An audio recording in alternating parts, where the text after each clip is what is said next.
Well, hey there. Welcome back to Savage Sullivan Math. Today we're going to talk about one of my favorite things in algebra, factoring. There's lots of different ways to factor, but we're going to focus solely on factoring by greatest common factor, or by GCF for short. So let's start with an easy example. We have the binomial 2x plus 4y. So in order to factor this, what my goal is to figure out what are two terms that when I multiply, I get 2x plus 4y. Well, let's start by listing the factors of each term. When I think about the factors of 2x, that's pretty simple because that's just 2 times x. Now when I think about breaking down 4y, we can say, well, 4y can be broken down as 4 times y, of course, but 4 can be broken down again. So I can actually say another factor for factorization of this would be 2 times 2, which would get me the 4, times y. So now what I'm going to do is I'm going to compare my list of factors. When I look at 2 times x, I want to look at this list and say, does this list have any of the same numbers or variables as this list? And they do. They share 2. Each list has a 2 in it. Notice none of the variables are the same, so we can't circle the variables. But that must mean our greatest common factor between 2x and 4y is 2. So what we do now is we take our greatest common factor and we pull it out of the binomial. And then I'm going to open up a set of parentheses here and I'm going to work backwards. So I'm going to say to myself, well, what has to go here so that when I multiply by 2, I get 2x? Yep, that's going to be just an x. And what has to go here so that when I multiply by 2, I get 4y? Yep, a positive 2y. And again, we can check that by doing our distributive property. 2 times x gets me 2x. 2 times 2y gets me 4y.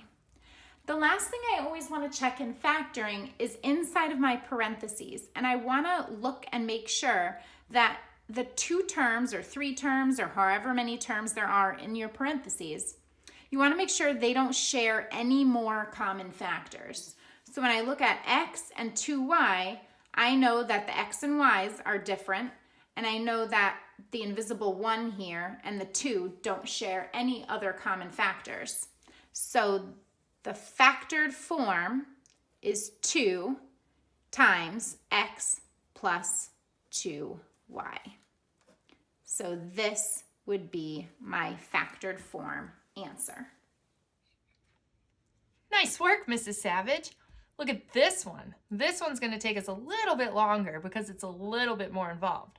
Notice that we've got x's and y's, and we have 3 terms this time. But we're going to deal with it the same way that you dealt with it. So we're going to look at this first term, and we're going to do a factor tree with 6. We know 6 breaks down into 2 and a 3. And we know x to the 4th is the same thing as saying x times x times x times x. And then we can't forget about the y. Then we're going to move on to the middle term. This one's a little trickier because of that negative. I'm going to write it down here a little bit lower because I know it's going to take some space. That negative means that we're always going to have a negative 1 there. 18 breaks down into 2 and 9, and then I know that 9 breaks down into 3 and 3. So 2 times 3 times 3 is 18. Don't forget about the x, and the y, and the y. Okay, last one here, 12. Okay, I know 12 breaks down into 2 and 6, and then the 6 breaks down into a 2 and a 3.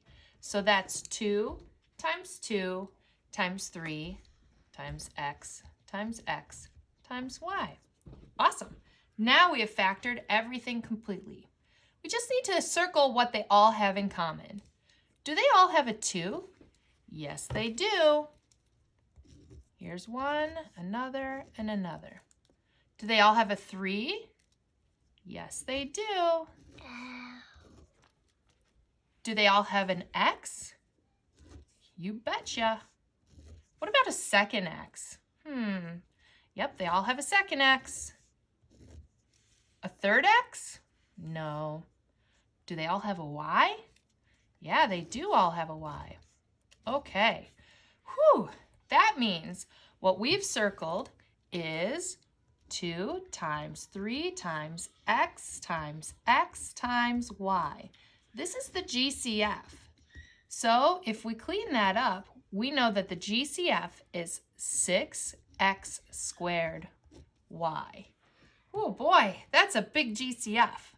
So we put that on the outside of the parentheses, and then we just have to fill in what would be inside here. So what's left behind in this first term? What was left behind was an x squared. What's left behind in the second term? It's a -1 times 3 times y, which is -3y. What about this last term? What's left behind here? Just a 2, looks like. Okay, so that's it. Again, looking in our trinomial here, is there anything else that they might have in common? No, because this term only has x's and there's no other x's, so we know there's nothing else to take out. If we wanted to double check our work, we could redistribute and do that multiplying and make sure we get our original answer. But this is it, right here. We have factored using our GCF.